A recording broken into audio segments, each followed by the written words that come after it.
علی بھائی، اگلا سوال ہے۔ میں نے اپنے بچپن میں ایک ذمہ دار بریلوی عالم اور مناظر مولانا سعید احمد اسد حفظہ اللہ کی زبانی ایک واقعہ سن رکھا ہے جس کی تصدیق علی بھائی سے مطلوب ہے۔ کیا یہ واقعہ درست ہے کہ سیدنا موسیٰ علیہ السلام جب مصر سے شام کے لیے نکلے تو اپنے ساتھ حضرت یوسف علیہ السلام کا جسم مبارک بھی قبر اقدس سے نکال کر ہجرت کو روانہ ہوئے تھے؟ پلیز وضاحت فرما دیں۔ دیکھیں جی، جو سعید احمد اسد صاحب ہیں نا جی، حفظہ اللہ تعالیٰ، ان سے میری ملاقات بھی آپ کو پتہ ہے فیصل آباد میں ہوئی تھی۔ یہ بریلوی مکتب فکر کے چند ایجوکیٹڈ علماء میں سے ہیں۔ مجھے صحیح طرح یاد ہے کہ 1996 میں، یعنی آج سے 24 سال پہلے، جب میں انجینئرنگ یونیورسٹی میں سیکنڈ ایئر میں پڑھتا تھا، تو ویکینڈز پہ میں گھر آیا کرتا تھا، تو ان کی ایک میلاد کے موقع کے اوپر تقریر تھی۔ اس تقریر میں میں نے پہلی دفعہ شیخ ناصر الدین البانی رحمہ اللہ تعالیٰ کا نام ان کے منہ سے سنا تھا۔ میں خود بھی اس وقت کٹر بریلوی تھا، تو مجھے یاد ہے کہ سعید اسد صاحب اس وقت کہتے تھے، اس وقت داڑھی بھی ان کی کالی تھی، کہ اس وقت البانی صاحب بھی زندہ تھے۔ البانی صاحب فوت ہوئے ہیں 1999 میں، تو کینسن اور سعودیہ ایک بیٹھے ہیں نا دا، ٹھیک ہے، تو حالانکہ وہ ان کا بھی کوئی نہیں ہے۔ اب اس نے اہل بیت کی محبت میں جو احادیث جمع کی ہیں نا، تو میں نے آپ کو بتایا کہ عنقریب اس کو بھی یہ رافضی کہہ دیں گے۔ وہ ان کا نہیں تھا، وہ اللہ اور اس کے رسول کا ماننے والا تھا، بڑا محب اہل بیت بندہ تھا رحمہ اللہ تعالی۔ تو البانی صاحب کا تعارف میں نے پہلی دفعہ ان سے سنا۔ میں نے بھی سعید احمد اسد صاحب سے یہ والی حدیث خود سنی تھی۔ خیر اس وقت تو مجھے اتنا آئیڈیا نہیں تھا حدیث کی کتابوں کا۔ بہرحال یہ جو حدیث انہوں نے بیان کی ہے نا، اس واقعے کا ذکر کیا، یہ بالکل صحیح سند سے ثابت ہے، اور یہ بڑا انٹرسٹنگ واقعہ ہے۔ یہ واقعہ آپ کو المستدرک للحاکم میں بھی مل جائے گا صحیح سند کے ساتھ۔ امام حاکم نے اس حدیث کو امام بخاری کی شرط پہ صحیح کہا ہے، امام ذہبی نے بھی ان کی موافقت کی ہے۔ یہ حدیث جو ہے وہ مسند ابی یعلا میں بھی موجود ہے صحیح سند سے، صحیح ابن حبان کے اندر بھی موجود ہے۔ یہ حدیث تفسیر ابن کثیر میں بھی موجود ہے۔ تفسیر ابن کثیر میں جو سورہ الشعراء کی آیت نمبر 52 ہے نا، حضرت موسیٰ علیہ السلام کے بارے میں آتا ہے نا کہ اللہ تعالیٰ فرماتا ہے کہ ہم نے ان کی طرف وحی کی تھی، وَأَوْحَيْنَا إِلَىٰ مُوسَىٰ أَنْ أَسْرِ بِعِبَادِي إِنَّكُمْ مُتَّبَعُونَ۔ ہم نے موسیٰ کو وحی کی کہ تم راتوں رات میرے بندوں کو، وہ 6 لاکھ کے لشکر کو بنی اسرائیل کے یہاں سے لے کر نکل جاؤ، بے شک تمہارا پیچھا کیا جائے گا، یہ لوگ تمہارے پیچھے آئیں گے۔ وہ پیچھے آئے تو سمندر میں اللہ نے راستہ بنا دیا، بنی اسرائیل تو نکل گئے، اور اسی راستے میں جب فرعونی نکلنے لگے تو اللہ نے دونوں پارٹ ملا دیے، قرآن میں آتا ہے، تو تباہ و برباد کر دیے گئے۔ تو اس آیت کے کانٹیکسٹ میں یہ سورہ الشعراء پارہ نمبر 19 آیت نمبر 52 کے کانٹیکسٹ میں امام ابن کثیر اس حدیث کو لے کے آئے ہیں جو حاکم کے اندر موجود ہے،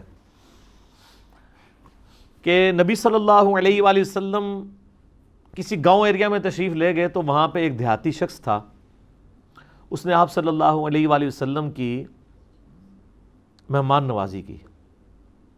آپ بڑے خوش ہوئے، آپ نے اٹھتے ہوئے فرمایا کہ کبھی موقع ملے تو تم ہمارے پاس بھی آنا، دعوت دے دی۔ اس کے لیے تو آنر کی بات تھی۔ کچھ عرصے بعد وہ نبی علیہ السلام کو ملنے کے لیے آیا، آپ صلی اللہ علیہ وآلہ وسلم نے اس کی خوب مہمان نوازی کی، ایک تو بدلہ اتر گیا۔ پھر آپ نے اینڈ پہ فرمایا، مانگ کیا مانگتا ہے؟ اس نے کہا یا رسول اللہ ایک اونٹ چاہیے جس پہ میں اور میرے گھر والے سواری کر لیں، ہاں اس پہ کجاوا بھی ہونا چاہیے، یعنی اچھی سیٹیں لگی ہوئی ہوں، اور 2-4 بکریاں مل جائیں جن کا دودھ دو کہ میں اپنا اور اپنا فیملی کا سلسلہ چلا لوں۔ یار اس زمانے میں بس سبسسٹنس لیول پہ یہی لائف گزارنے کا ذریعہ ہوتا تھا۔ یہ آج کل تو ہم جو لائف گزار رہے ہیں نا، یہ اس وقت کا امیر آدمی بھی نہیں تھا گزار سکتا۔ گندم کے دانے، سال کے دانے پورے ہو جائیں، دودھ کے لیے بھیڑ بکری رکھی ہیں، اللہ اللہ خیر صلی اللہ، اور کوئی کام ہی نہیں ہے۔ یہ جو آسائشیں ہیں ان کی وجہ سے ہمارے لیے مصیبت کھڑی ہوگی۔ ایک اونٹ اور چند بکریاں مانگی، اور کس سے مانگ رہا ہے؟ اللہ کے نبی سے۔ جن سے آپ کچھ بھی مانگ سکتے ہیں وہ اللہ سے لے کے دے سکتے ہیں. تو نبی علیہ السلام فرمایا اوئے تجھ سے تو وہ بنی اسرائیل کی بڑھی اچھی رہ گئی اوئے, جس نے موسیٰ علیہ السلام سے تو اس سے بہت بڑی چیز مانگ لی تھی. اچھا, تو صحابہ نے کہا یا رسول اللہ وہ بڑھیا کا کیا قصہ ہے؟ تو آپ فرمایا کہ ہوا یوں کہ جب بنی اسرائیل مصر سے نکلے شام جانے کے لیے موسیٰ علیہ السلام کے ساتھ, تو وہ راستہ بھول گئے. تو حضرت موسیٰ علیہ السلام نے جو بنی اسرائیل کے علماء تھے نا, ان کو بلایا, ان سے مشورہ کیا جائے کہ یہ مسئلہ کیا ہے. تو انہوں نے پھر بتایا کہ حضرت بات یہ ہے کہ حضرت یوسف علیہ السلام کی نسل سے تھے نا, آگے بنی اسرائیل میں سے تھے نا حضرت موسیٰ علیہ السلام. ان دونوں کے درمیان آلموسٹ 1400 سال کا فاصلہ ہے, حضرت یوسف اور حضرت موسیٰ علیہ السلام کے درمیان. تو حضرت موسیٰ علیہ السلام کو انہوں نے کہا کہ جب حضرت یوسف علیہ السلام کی موت کا وقت قریب آیا تھا نا, تو انہوں نے بنی اسرائیل سے ایک عہد لیا تھا کہ جب کبھی بھی تم واپس ملک شام گئے نا, کیونکہ اصل ان کا وطن تو شام تھا, وہ تو حضرت یوسف علیہ السلام سورہ یوسف میں آتا ہے نا کہ بکھ کے وہاں تک پہنچے, پھر اللہ نے وہاں ان کو مرتبہ دیا تو بنی اسرائیل وہاں پہ شفٹ ہو گئے. لیکن یاد تو اپنے وطن کی ستاتی تھی, ان کو یہ بھی پتا تھا کہ اللہ نے وحی کے ذریعے بتایا ہوگا کہ الٹیمیٹلی آپ ابراہیمی مسکن کی طرف دوبارہ جائیں گے. تو انہوں نے یاد لیا تھا کہ جب تم لوگ یہاں سے شفٹ کرو نا, تو میری لاش بھی قبر سے نکال کے لے جانا, مجھے وہاں پہ یروشلم میں دفن کرنا ہے, جو میرا آبائی جگہ ہے. حضرت موسیٰ علیہ السلام نے کہا او ہو, یہ تو پھر ہمیں راستہ نہیں ملے گا, یوسف علیہ السلام نے نال کھڑنا پینا ہے, کیونکہ اللہ کی طرف سے ہو رہا تھا. ان کا اچھا ٹھیک ہے جی بتاؤ قبر کی طرف. ان کا جی قبر بھی نہیں پتا ہمیں, کیونکہ اس زمانے میں مزار نہیں ہوتے تھے. پوائنٹ ٹو بی نوٹڈ, مزار تو نہیں. اور یوسف علیہ السلام تو بہت بڑی شخصیت تھے, ان کا بہت بڑا مزار ہونا چاہیے تھا, وہاں وزیر خوراک رہے تھے وہ. انہوں نے کہا جی ایک بڑھیا ہے جس کو قبر کا ایڈریس پتہ ہے, لیکن وہ کہتی ہے کہ موسیٰ کو میرے پاس خود بھیجو, میں اس کے ساتھ نیگوشیشن کروں گی تو جگہ بتاؤں گی قبر کی. حضرت موسیٰ علیہ السلام نے کہا ٹھیک ہے بات کر لیتے ہیں. تو کہا اماں بتا. انہوں نے کہا اس طرح نہیں ہے, مجھے اس کا معاوضہ ادا کرنا ہوگا. حضرت موسیٰ علیہ السلام نے کہا اس کا معاوضہ کیا؟ وہ تو ایکسپیکٹ کر رہے تھے کوئی پیسے, کوئی مال, کوئی بکریاں, کوئی اونٹ, جس طرح اس سے صحابی نے بھی مانگ لیا. انہوں نے کہا جی معاوضہ یہ ہے کہ میں جنت میں تمہارے ساتھ رہوں گی. اللہ اکبر. حضرت موسیٰ علیہ السلام کا رنگ فاق ہو گیا, چہرے پہ ناگواری کے اثار آ گئے کہ یہ کیا مانگ رہی ہے, پھر دوسرا ہی میرے اختیار میں بھی نہیں ہے. تو حدیث کے الفاظ ہیں, اللہ تعالیٰ نے اسی ٹائم حضرت موسیٰ کو وحی کی کہ آپ کمٹمنٹ کر لیں اس کے ساتھ. اوہ ہائے ہائے, دینے والا تو اللہ ہے نا جی. تو موسیٰ علیہ السلام نے کہا ٹھیک ہے. اس لیے حضور نے اس اعرابی کو کہا او یار تجھے تو بڑھیا اچھی رہ گئی, یعنی تو مجھ سے جنت میں میرا پڑوس مانگ لیتا, تو نے مانگی تو دنیا کی چیز مانگی. جس طرح کہ صحیح مسلم میں آتا ہے کہ ایک صحابی تھے ربیہ, نبی علیہ السلام کو وضو کروایا کرتے تھے. ایک دن سمندر رحمت جوش میں آیا, فرمایا سل ربیہ, ربیہ کیا مانگتا ہے؟ وہ بھی تیاری کر کے بیٹھے سے. انہوں نے کہا یا رسول اللہ جنت میں آپ کا پڑوس. ہو سکتا ہے اس واقعے کے بعد یہ ہوا ہو, انہوں نے یہ بات سنی ہوئی ہو, اہم ممکن ہے, یہ میری اسیسمنٹ ہے. تو آپ فرمایا اور بھی کچھ مانگ لیں. ان کا نہیں یا رسول اللہ اس کے بعد تو مجھے کچھ نہیں چاہیے. تو آپ نے فرمایا پھر کثرت سجود سے میری مدد کر, یعنی اللہ کی عبادت کر کثرت کے ساتھ, میری شفاعت بھی تیرے کام آئے گی, الٹیمیٹلی تجھے جنت میں میرا پڑوس مل جائے گا انشاءاللہ تعالی. بلکہ آپ لوگوں کے لیے خوشخبری, بخاری مسلم میں حدیث ہے کہ ایک صحابی آئے, ان کا یا رسول اللہ قیامت کب آئے گی؟ آپ نے فرمایا کہ کوئی قیامت کے لیے تو نے تیاری بھی کی ہے؟ تو اس نے کہا یا رسول اللہ میں تو بس موٹے موٹے دین پہ چلتا ہوں, فرائض پورے کرتا ہوں, کوئی ایکسٹرا نفلی باتیں میرے پاس نہیں ہیں. ہاں میں اللہ اور اس کے رسول سے محبت کرتا ہوں. تو آپ نے فرمایا پھر اللہ اور اس کا رسول تمہارے ساتھ ہوں گے. حضرت انس بن مالک کہتے ہیں کہ اسلام لانے کے بعد رسول اللہ کے کسی فرمان سے ہمیں اتنی خوشی نہیں ہوئی جتنا اس فرمان سے ہوئی کہ جو اللہ اور اس کے رسول کے ساتھ محبت کرتا ہے, اللہ اور اس کا رسول قیامت والے دن اس کے ساتھ ہوں گے, یعنی اسے بھی پڑوس مل جائے گا. اور پھر حضرت انس بن مالک کے الفاظ ہیں بخاری مسلم میں، اے اللہ میں اللہ سے، اس کے رسول سے، حضرت ابو بکر عمر سے محبت کرتا ہوں، گو میرے اعمال ابو بکر عمر والے نہیں ہیں، لیکن یا اللہ مجھے بھی اپنا اور اپنے محبوب کا ساتھ قیامت والے دن نصیب فرما، آمین۔ ہم بھی دعا کرتے ہیں کہ گو ہمارے اعمال بھی صحابہ اور اہل بیت والے نہیں ہیں، تب بھی اللہ تعالیٰ محض اپنی رحمت سے، اپنے نبی علیہ السلام کی شفاعت سے ہمیں ان مبارک ہستیوں کا پڑوس قیامت والے دن نصیب فرمائے، آمین ثم آمین۔ اچھا، تو اب وہ بڑھیا نے کہا کہ جی میں آپ کو پتہ بتاتی ہوں۔ اب وہ بڑھیا جناب ان کو ایک تالاب کے اوپر لے آئی۔ حدیث کے الفاظ ہیں وہ تالاب بھی بالکل سبز ہو چکا ہوا تھا، یعنی بہت پرانا تالاب تھا، کوئی اتنا یوز میں بھی نہیں تھا، کوئی سمجھ لیں آج کل جس طرح کیچڑ والا کوئی جوہڑ ہوتا ہے۔ اس نے کہا جی اس پانی اس کا نا تالاب کا باہر نکلوائیں، اس تالاب کو خشک کریں۔ وہ تالاب خشک کیا گیا تو اس کی بیسمنٹ کے اندر اس نے نا ایک جگہ لوکیٹ کی کہ یہاں پہ آپ کھودیں، یہاں پہ ان کی قبر ہے۔ اے دسو کسی نے لبنی سی، اس مانے علم غیب ہی نہیں سی ہوندا، نہیں تو لب جاندہ، ٹھیک ہے۔ بزرگوں کہتے ہیں نا علم غیب ہے، وہ جب تک اللہ نہ بتائے تو پیغمبر کو بھی نہیں پتہ چلتا۔ تو خیر وہ قبر کھودی، اور حدیث کے الفاظ ہیں کہ انہوں نے حضرت یوسف علیہ السلام کا جسد انور نکالا تو پھر بنی اسرائیل کے لیے جو ہے نا راستہ بالکل واضح ہو گیا، پھر وہ اپنے سفر پہ چل پڑے۔ تو یہ حدیث ہے جس میں حضرت یوسف علیہ السلام کا جسد انور وہاں پہ شفٹ کرنے کی بات ہے۔ لیکن اس حدیث کے اندر ایک اشکال بھی ہے، میں اس کو کلیئر کر دوں۔ اس حدیث میں الفاظ ہیں کہ حضرت موسیٰ علیہ السلام نے کہا وَاسْتَخْرِجُوا عِظَامَ یوسف، یوسف کی ہڈیوں کو یہاں سے نکالو۔ اس کی وجہ سے بعض لوگ یہ کہتے ہیں کہ جی یہ تو حضرت یوسف علیہ السلام کا تو جسم معاذ اللہ سلامت نہیں تھا، وہ تو ہڈیاں شفٹ کی گئی ہیں۔ شیخ البانی رحمہ اللہ تعالیٰ سلسلہ احادیث صحیحہ میں لکھتے ہیں کہ میں بڑا عرصہ پریشان رہا کہ ہمیں تو صحیح احادیث کی روشنی میں یہ بات پتہ ہے، ایون قرآن سے بھی اشارہ ملتا ہے، میں بعد میں بتاتا ہوں آپ کو، کہ انبیاء کے جسموں کو مٹی نہیں کھاتی ہے، تو یہ کیسے ہو سکتا ہے کہ یوسف علیہ السلام کے ہڈیوں کا ڈھانچہ وہاں پہ ہو؟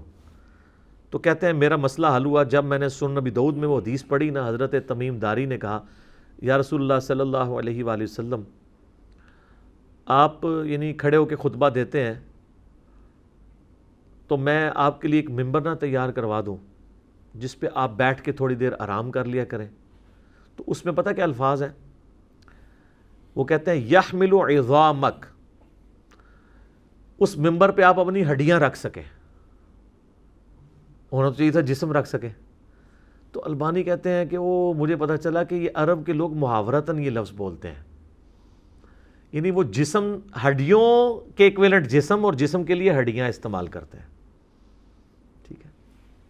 جیسے ہمارے جسم میں درد ہو تو ہم کیا کہتے ہیں میری ہڈیاں ٹوٹ رہی ہیں، اس کا یہ مطلب نہیں ہوتا کہ فزیکلی کوئی ہڈیاں ٹوٹ رہی ہیں، جسم میں درد ہے۔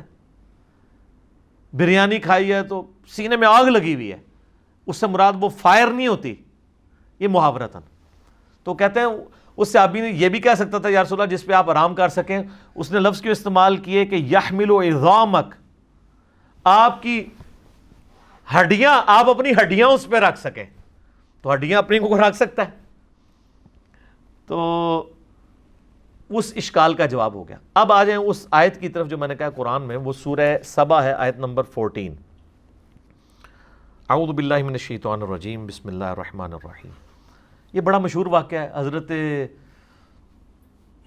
سلیمان بن داود علیہ السلام، آپ کو پتہ ہے جب یہ فوت ہو گئے تو یہ ہیکل سلیمانی تعمیر کروا رہے تھے، تو ایک عصا کے سہارے یہ کھڑے رہے، اس کا ذکر ہے۔ فلما قضینا علیہ الموت، جب ہم نے ان پر موت وارد کر دی، ما دلہم علی موتہ الا دابۃ الارض تأکل من سأتہ، تو ان کی موت کی خبر نہیں دی مگر اس زمین کے کیڑے نے جو ان کے عصا کو کھا گیا۔ اب وہ عصا کے سہارے ظاہر کرسی بھی بیٹھے ہوں گے، یوں کر کے سہارا لیا ہوا ہوگا، جس سے فیل یہ ہو رہا تھا کہ وہ زندہ ہی ہیں، لیکن کسی جن کی یہ بھی جرت نہیں ہوئی ہے کہ روب اتنا تھا کہ کسی کی یہ بھی نہیں ضرورت ہوئی کہ کہیں فوت ہی نہ ہو گئے ہوں کہ اٹھ کے نماز بھی نہیں پڑھ رہے، کتنے دنوں سے جسم اسی طریقے سے ہے، اتنی بھی ان کی ضرورت نہیں تھی، ڈرتے تھے۔ فلما خر، جب ان کا جسم نیچے آیا، یعنی کیا ہوا کہ وہ دیمک جو ہے نا اس کو چاٹ گئی۔ تو سر دیمک ایک دن میں نہیں چاٹتی، یہ مہینوں کی گیم ہے کہ وہ عصا کو دیمک کھاتی رہی جب تک وہ ہیکل سلیمانی تعمیر نہیں ہو گیا، ٹیمپل آف سلیمان۔ تو قرآن کہہ رہا ہے کہ حضرت سلیمان علیہ السلام اس کے سارے پہ رہے، تو اس کا مطلب ان کا جسم بھی سلامت، فریشنس بھی سلامت، آنکھوں کی چمک بھی سلامت، سب کچھ۔ ادروائز تو ان کو شک پڑ جاتا، اور اللہ نے اس چیز کا ذکر کیا ہے کہ یہ اللہ نے کیوں کروایا ہے۔ اللہ کہتا ہے جیسے ہی وہ ان کا جسم نیچے آیا، اب یہاں ہونا چاہیے تھا جسم نیچے آیا تو فرشتوں نے تھام لیا، نہیں سر انج نہیں ہوا، زمین تے ہی آیا، کوئی گستاخی نہیں ہوگی، بے ادبی نہیں ہوگی۔ تبینت الجن ان لو کانوا یعلمون الغیب، اس سے جنوں کے اوپر یہ حقیقت کھل گئی کہ اگر وہ غیب کا علم جانتے ہوتے، ما لبثوا فی العذاب المہین، تو اتنے بڑے عذاب کو نہ وہ کاٹتے کہ کتنے مہینوں سے وہ حضرت سلمان کے ڈر کی وجہ سے اتنے بڑے بڑے پتھر اٹھا کے اگلے سلمانی تعمیر کر رہے تھے، اگر ان کو پتہ چلتا کہ 8-9 مہینے تو یہی کام ہو رہا ہے۔ جیسے میں نے آپ کو بتایا نا، آج کل تو آپ سی سی ٹی وی کیمرہ ویسے ہی لگا دینا، چاہے اس کا کنیکشن بھی پیچھے نہ ہو، اور 3-4 آپ گھر کے باہر لگا دیں تو کوئی جناب اس طرف جاتا بھی نہیں ہے، ان کو ڈر لگا رہتا ہے یار یہ تو نظر آ جائیں گے ہم۔ تو اللہ تعالیٰ فرمایا کہ علم غیب اگر جنوں کو ہوتا نا تو ان کو کیوں نہیں پتہ چل گیا کہ یہ فوت ہو گئے۔ تو علم غیب والا عقیدہ اللہ تعالیٰ نے بڑا قرآن میں کلیئر کیا ہوا ہے، آپ نے نہیں ماننا تو نہ مانے، ایک علیحدہ بات ہے۔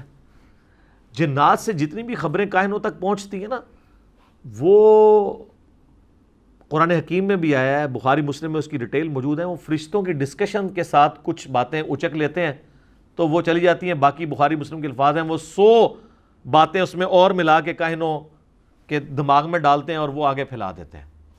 باقی جو پاسٹ ٹینس کا واقعہ اگر کوئی جن بتا دیتا ہے نا تو وہ غیب کی بات نہیں ہے، کیونکہ پاسٹ ٹینس میں جو چیز ہو چکی وہ تو علم میں آ گئی نا۔ یعنی اگر میں کہوں کہ ذوالفقار علی بھٹو پھانسی چڑھ چکے ہیں، تو میرے زمانے میں تو نہیں چڑھے، میری پیدائش سے وہ پہلے چڑھے میں پھانسی،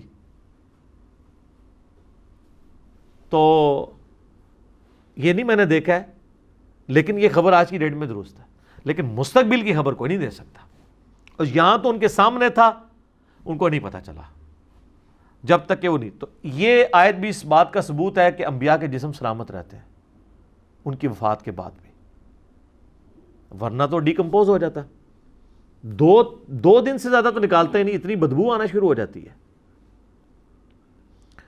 باقی اس کو سپورٹی وہ حدیث ہے جو سنن ابی داؤد میں، سنن نسائی میں اور سنن ابن ماجہ میں ہے، مشکات میں موجود ہے، سیدنا اوس بن اوس رضی اللہ تعالیٰ عنہ سے کہ نبی علیہ السلام نے فرمایا کہ جمعے کا دن جو ہے وہ تمہارے ایام میں سب سے بہتر ہے، اسی دن آدم علیہ السلام پیدا ہوئے، اسی دن وہ فوت ہوئے، اسی دن سور پھونکا جائے گا، تم جمعے کے دن کثرت کے ساتھ مجھ پہ درود پڑھو، بے شک تمہارا درود مجھ پہ پیش کیا جائے گا۔ تو صحابہ نے کہا کہ یا رسول اللہ، جب آپ مر جائیں گے اور آپ کی ہڈیاں مٹی میں گھل مل جائیں گی، ذرا الفاظ سنیں، اس زمانے میں اس طرح گستاخی کا فتویٰ نہیں لگاتا تھا، جواب دیے جاتے تھے، تو آپ پہ درود کیسے پیش ہوگا؟ یہ تو نیچرل پروسیس ایسا ہوگا۔ تو نبی علیہ السلام نے فرمایا، اب دیکھیں اس کی برکت ہوئی کہ عقیدہ پتہ چل گیا، آپ نے فرمایا کہ ان اللہ قد حرم علی الارض ان تاکل اجساد الانبیاء، بے شک اللہ نے اس بات کو حرام کر دیا ہے مٹی کے لیے کہ وہ نبیوں کے جسموں کو کھائے، نبیوں کے جسم مٹی نہیں کھائے گی، وہ ان کی وفات کے بعد بھی قبروں میں سلامت رہیں گے۔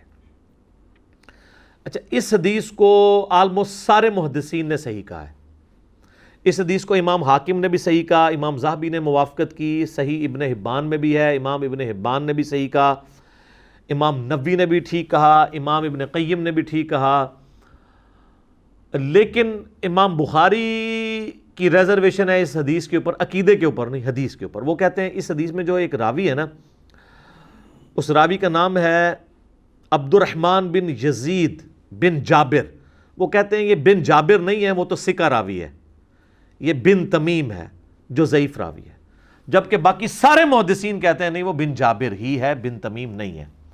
اسی وجہ سے شیخ زبیر لزئی صاحب بھی اس حدیث کو ضعیف کہتے تھے۔ تو ہم نے پہلے بھی کلیریفائی کیا کہ ان کا یہ حکم لگانے میں غلطی ہے. اس حدیث کو البانی بھی، شعیب آرنوت بھی، ایون خود شیخ زبیر صاحب کے شاگرد غلام مصطفیٰ ظہیر صاحب نے امام نسائی کی کتاب وفات النبی کا ترجمہ کیا، انہوں نے بھی کہا کہ یہ حدیث ٹھیک ہے. لیکن شیخ زبیر صاحب اس عقیدے کو صحیح مانتے تھے، کیونکہ یہ حدیث فضل الصلاۃ علی النبی جو قاضی اسماعیل مالکی کی کتاب ہے المتوفا 287 ہجری، پہلے 300 سال میں درود شریف کے فضائل پہ لکھی گئی ہے، اس میں بھی یہ حدیث موجود ہے. تو اس کی تحقیق کرتے ہوئے شیخ زبیر صاحب نے لکھا ہے کہ حدیث وہی والا لکھا کہ یہ بن تمیم ہے، بن جابر نہیں ہے. البتہ انہوں نے کہا جہاں تک اس عقیدے کا تعلق ہے نا کہ انبیاء کے جسم سلامت ہیں تو وہ بالکل ٹھیک ہے.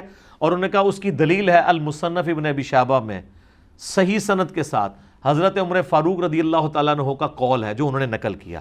ان تو خالی قول نقل کیا، وہ پوری حدیث مصنف ابن ابی شیبہ میں ایسا ہے کہ جب یہ پرشین امپائر گری نا تو تستر شہر تھا پرشین امپائر کا، جب وہ فتح ہوا نا تو ابو موسیٰ اشعری رضی اللہ تعالیٰ عنہ نے حضرت عمر کو خط لکھا کہ یہاں پر ہم نے خزانے کو جب ٹیک اوور کیا تو یہاں میں ایک بہت بڑا تابوت ملا ہے جس میں ایک بہت بڑی لاش ہے، اور وہ لاش اتنی بڑی ہے کہ ایک ہاتھ تو صرف اس کا ناک ہے، یعنی یہ ناک کا سائز جو ہے نا وہ 1.5 فٹ کے قریب ہے.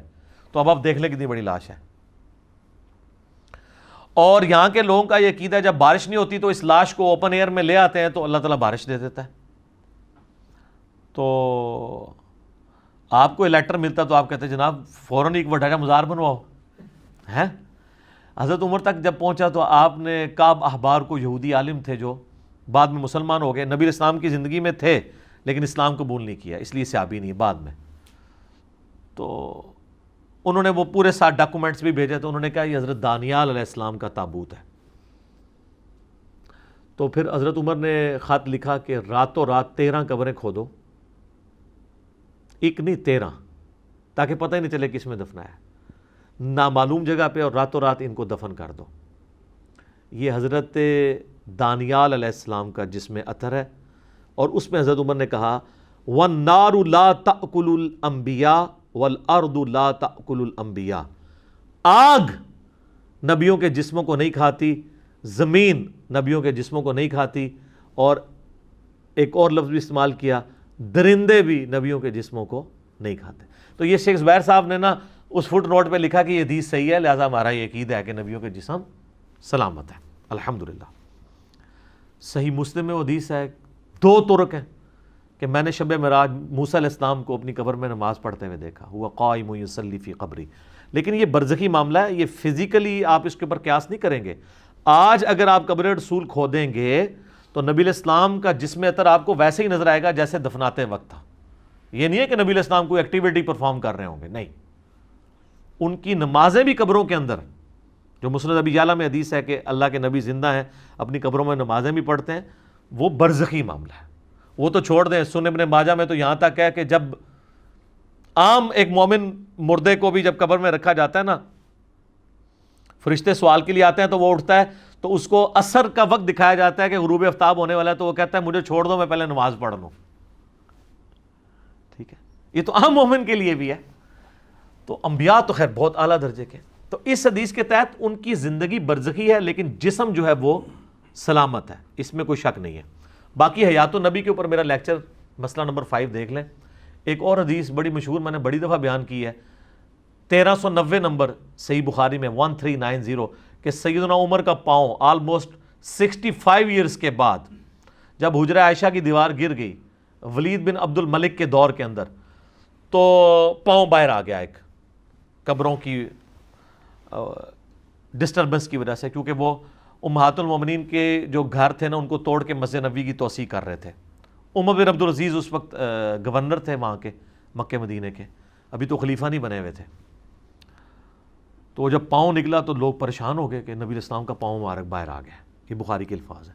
اس کا مطلب ہے کہ تو بخاری میں ہی موجود ہے کہ لوگوں کا یہ عقیدہ تھا کہ نبی علیہ السلام کا جسم مبارک اس طریقے سے. تو حضرت عروہ ابن زبیر کو، جو حضرت عائشہ کے بھانجے تھے، عبداللہ ابن زبیر صحابی کے چھوٹے بھائی اور اشرم بشرا حضرت زبیر کے بیٹے، لیکن تابعی ہیں یہ، ان کو بلایا گیا کیونکہ وہ حضرت عائشہ کے بھانجے تھے، حجرہ عائشہ میں جاتے رہتے تھے، تو ان کو قبروں کی لوکیشن پتہ تھی. انہوں نے جب دیکھا نا تو انہوں نے کہا یہ تو حضرت عمر کا پاؤں ہے، یہ نبی علیہ السلام کا پاؤں نہیں ہے. اچھا اس میں کہیں نہیں لکھا کہ وہ پاؤں جب نکلا ایسے تو وہ حضرت عمر نے وہ پاؤں واپس اندر کھینچ لیا. اگر وہ دنیاوی زندگی ہوتی تو جب اتنے لوگ پاؤں پہ شور مچا رہے ہیں، مطلب آپ کا اگر پاؤں ایسا باہر نکلا ہوا ہو کسی جگہ سے اور لوگ اتنا جمگھٹا بنایا ہوا کہ یار یہ پاؤں تو آپ بھی اندر کر لیں گے نا، اگر آپ کسی ایسی جگہ پہ ہیں کہ آپ کا پاؤں ایکسپوز ہو رہا ہے، تو وہ مطلب دنیاوی زندگی تو ہے نہیں، آخرت کی زندگی ہے.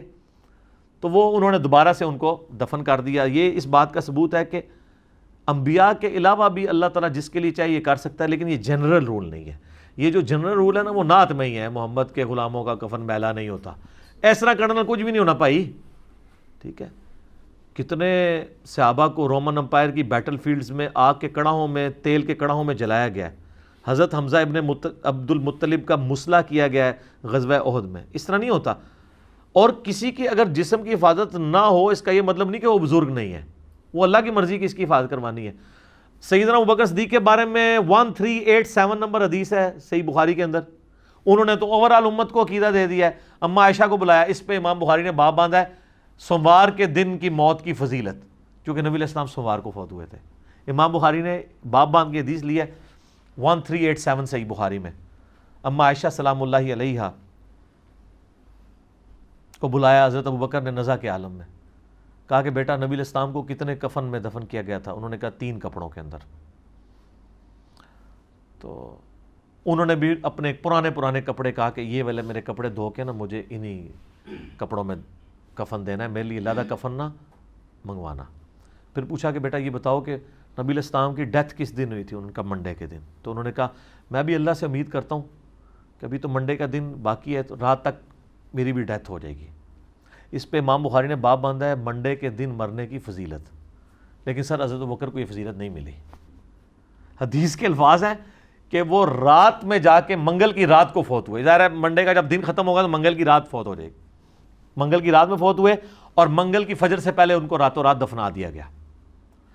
اچھا حضرت ابوبکر کا بھی اسیسمنٹ غلط نکلی کہ میں منڈے کے دن فوت ہوں گا اور فضیلت بھی نہیں ملی. تو اس میں میرا کلپ بھی تھا حضرت ابوبکر کا علم غیب، تاکہ پتہ چل جائے کہ امت کا سب تو بڑا ولی جڑا ہے. سر میں نہیں، اعلیٰ حضرت نے خود مانا ہے. ان سے جب پوچھا گیا اولیاء کا سردار کون ہے، انہوں نے شیخ عبد القادر جیلانی نہیں بتایا، انہوں نے کہا ابوبکر صدیق رضی اللہ تعالیٰ عنہ علیہ السلام. شکر الحمدللہ کہ منڈے کو فوت نہیں ہوئے. یہ ایک فضیلت نہ مل کے امت کو جو عقیدہ پہنچ گیا نا، وہ امت کی اصلاح اگر دیکھی جائے نا تو اس کی ورث زیادہ ہے ان کی اس فضیلت سے. اس ایک بندے کو فضیلت، ان کے لیے ویسے ہی فضائل بہت زیادہ ہیں. قبر رسول میں 7 دفن ہے، ٹھیک ہے جی. حضور علیہ السلام کے قریبی ساتھیوں میں سے حق 4 یار میں الحمدللہ. تو یہ شکر ہے ان کو فضیلت نہیں ملی. آج ہم لوگوں کو دکھا تو سکتے ہیں نا جناب یہ دیکھ لو علم غیب بھی، علم غیب تم نے لگایا ہوا ہے تو یہ دیکھ لو. تو اس میں آگے الفاظ ہیں. جب حضرت عائشہ نے کہا نا کفن کا، انہوں نے کہا مجھے نیا کفن نہیں دینا، مجھے پرانے کپڑے ان کو دھو دو، انہی میں دفنانا. انہوں نے کہا نیا کفن تو زندہ بندوں کی ضرورت ہے، یہ جو نیا کفن اگر کسی مردے کو پہناتے ہو نا، اور بلکہ انہوں نے تو اپنے بارے میں یہ بات کی، عاجزی ہے ان کی. ہمارا تو عقیدہ ہے ان کا جسم بھی سلامت ہے انشاءاللہ. وہ کہتے ہیں یہ تو مرنے کے بعد پیپ، خون اور گلی سڑی ہڈیوں کا حصہ بننا ہے اس کفن نے، تو کیوں نیا کفن ضائع کرتے ہو میرے اوپر. یہ انہوں نے عقیدہ دے دیا کہ یہ آپ کی جو نعت کا یہ ایک جذباتی قسم کا شعر ہے جی، میلا نہیں ہوتا. ہاں کفن میلا نہیں ہوگا اگر سائبیریا میں دفنا دیں، میں گارنٹی دیتا ہوں. اتنے کافر بھی کو دب دو نا، وہ چونکہ برف ہے 1000 سال تک بھی نہ مردہ ٹیمپر ہوگا نہ کفن میلا ہوگا. وہ ٹیمپریچر ہے نا، وہ جیسے مردہ خانوں میں آپ لکھواتے ہیں لاشیں، تو سائبیریا دے سارے یہ ٹیمپریچر ہے بلو وہ دے فریزنگ پوائنٹ ہوتے ہیں، تو کچھ بھی نہیں ہونا. تو یہ اب آپ دیکھ لیں. اچھا یہاں پہ میں بتا دوں، جسم سلامت ہونے سے کوئی بھی شخص دنیاوی زندگی مراد نہ رہے. جسم سلامت ہے لیکن اس جسم کی سلامتی سانس کے ساتھ نہیں ہے، آخرت کی زندگی کے ساتھ ہے. قرآن میں ہے کہ شہید بھی زندہ ہے لیکن تمہیں شعور نہیں. یہ کہتا نہیں ہمیں شعور ہے، ہم مانگیں گے بھی. اللہ کہتا ہے تمہیں شعور نہیں ہے. تو اتنی کہانیاں کرواتے ہیں یہ لوگ، خصوصاً دیوبندیوں اور بریلویوں نے تو باقاعدہ لکھا ہے کہ یہ تو دنیاوی زندگی ہے قبر میں. سر المؤنت میں انہوں نے لکھا ہے کہ نبی علیہ السلام کی جو قبر میں جو حیات النبی ہے یہ دنیاوی ہے. لفظ لکھا ہے دنیاوی، حالانکہ وہ آخرت کی زندگی ہے. وہ تو دنیا کہاں سے آ گئی.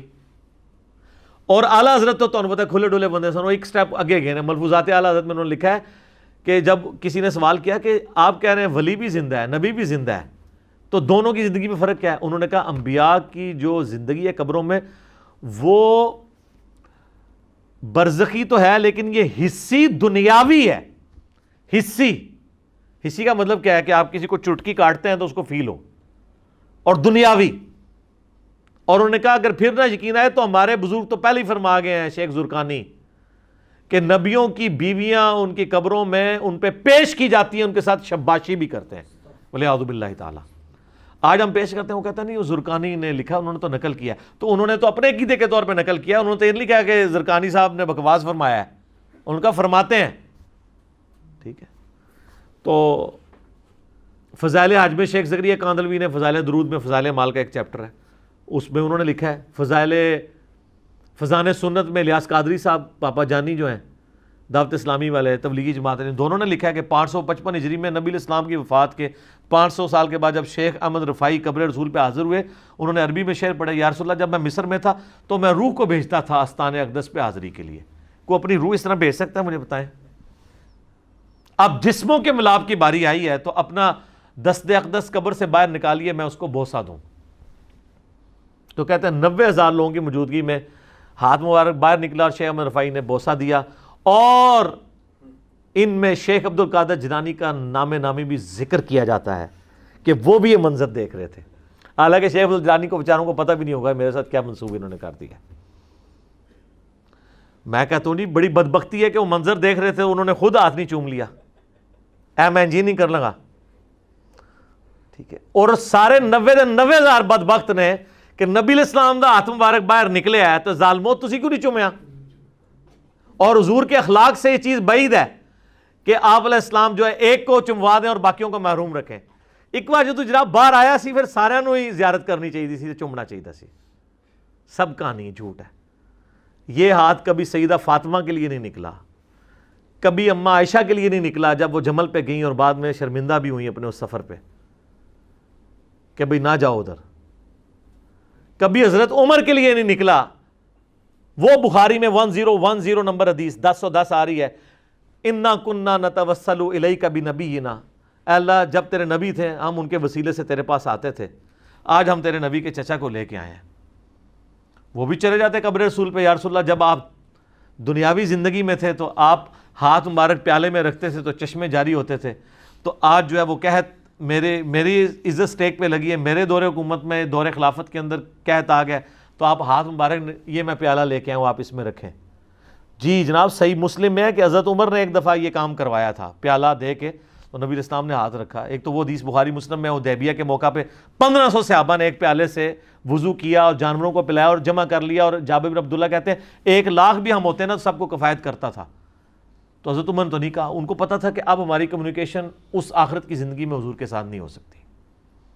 یہ مثالیں دیتے ہیں حضور کی مبارک زندگی کی اور اس کو آج اپلائی کرتے ہیں. پھر میں ان کو تھوڑے نچلے لیول پہ آ کے سمجھاتا ہوں کہ اگر تم لوگ یہی کرتے ہو نا، تو بخاری میں حدیث ہے ایک صحابی کی ٹانگ ٹوٹ گئی تھی، پنڈلی کی ہڈی، نبی علیہ السلام نے مبارک ہاتھ پھیر کے اس کو بالکل ٹھیک کر دیا. تو کون عاشق رسول اپنی ٹانگ توڑوانے کے لیے تیار ہے؟ قبر رسول پہ ہم لے جاتے ہیں ٹھیک کروائیں. تو فوراً یہ کہیں گے کہ نہیں نہیں نہیں اس طرح تو نہیں ہوتا نا. تو آپ لوگوں نے عقیدے تو یہی وابستہ کیے ہوئے ہیں. پچھلے دنوں میرا وہ ایک گنبد خضرا کے روشن دان والا کلپ بھی اپلوڈ ہوا ہے، اس میں نے کافی ساری باتیں کی تھی. اب بار بار میں اس لیے ان چیزوں کو ریپیٹ کر دیتا ہوں تاکہ عقیدوں کی اصلاح ہو جائے، پتہ چل جائے کہ سچائی کیا ہے. تو بات حضرت یوسف علیہ السلام سے شروع ہوئی تھی، ان کے جسد اطہر کو شفٹ کرنے کی. میں یہاں پہ موقع غنیمت جان کے آپ کو بتاؤں کہ ایران والوں نے ایک حضرت یوسف علیہ السلام کے اوپر نا 40 اقساط پہ ایک ڈرامہ سیریل بنائی ہے. وہ پورے کا پورا سورہ یوسف والا واقعہ اس کو بڑے کمال انداز میں. یہ فلموں کے مشورے میں ان کو دے رہا ہوں جو آلریڈی فلمیں دیکھنے والے ہیں. میں یہ علماء کرام کو نہیں مشورہ دے رہا کہ آپ فلمیں دیکھیں. کم از کم آپ کو تھوڑی ہسٹری کا پتہ چلے. اصحاب کہف پہ بھی ہے، اردو ڈبنگ کے ساتھ آ چکی ہے، انگلش ڈبنگ میں بھی ہے، عربی ڈبنگ میں بھی ہے. اور معذرت کے ساتھ علماء سے ہم نے اپنی ویب سائٹ ahlsunnatpahar.com پہ ویڈیو لیکچرز والے پورشن میں جو آخری حصہ ہے نا اسلامک موویز اینڈ ڈاکومنٹریز، اس میں بھی اس کی HD ریکارڈنگ والے لنک ڈال دیے ہیں. آپ ڈاؤن لوڈ بھی فری کر سکتے ہیں، کوئی پیسے نہیں، کوئی چندہ بک نہیں. تو آپ ایک دفعہ وہ فلم دیکھیں، واقعی انہوں نے اس زمانے میں پہنچا دی ہے. اصحاب کہف والی دیکھیں، واقعی اس زمانے میں انہوں نے پہنچایا ہے. عمر سیریز بھی رکھی ہے، وہ آپ دیکھیں، اسلامک ریولیوشن کا آپ کو پتہ چلے گا، وہ بھی اردو ڈبنگ کے ساتھ آ چکی ہے۔ تو یہ میں صرف ایک انفارمیشن کے طور پہ تعارف کروا رہا ہوتا ہوں، چونکہ ہم نے ایک جنرل سٹور یہاں پہ دعوت کے حوالے سے فری کھولا ہوا ہے، تو ہر طبقے کے لوگ آتے ہیں۔ جو لوگ ہالی ووڈ کی فلمیں دیکھتے ہیں ہم ان کو کہتے ہیں چلو یار ایک دفعہ یہ بھی دیکھ لو، بعض اوقات لوگ اس طرف آ جاتے ہیں۔ یعنی میں آپ کو پرسنل بتاؤں کہ میں نے جب وہ اشفاق صاحب کا ڈرامہ دیکھا نا، من چلے کا سودا، تو وہ اس نے میری زندگی کے اوپر بہت اثر چھوڑا فکر آخرت کے حوالے سے۔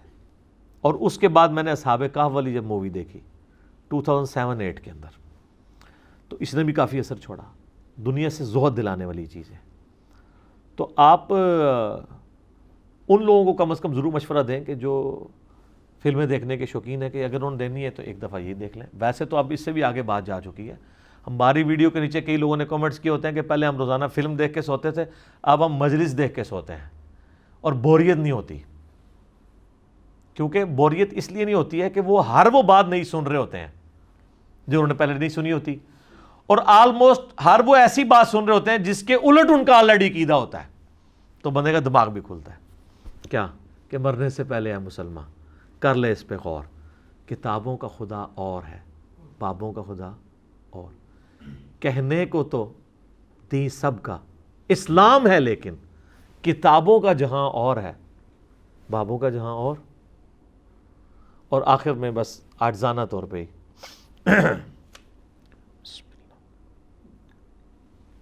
کہ نہ میں بابی نہ میں بابی، میں ہوں مسلم علمی کتابی۔ ٹھیک ہو گیا جی؟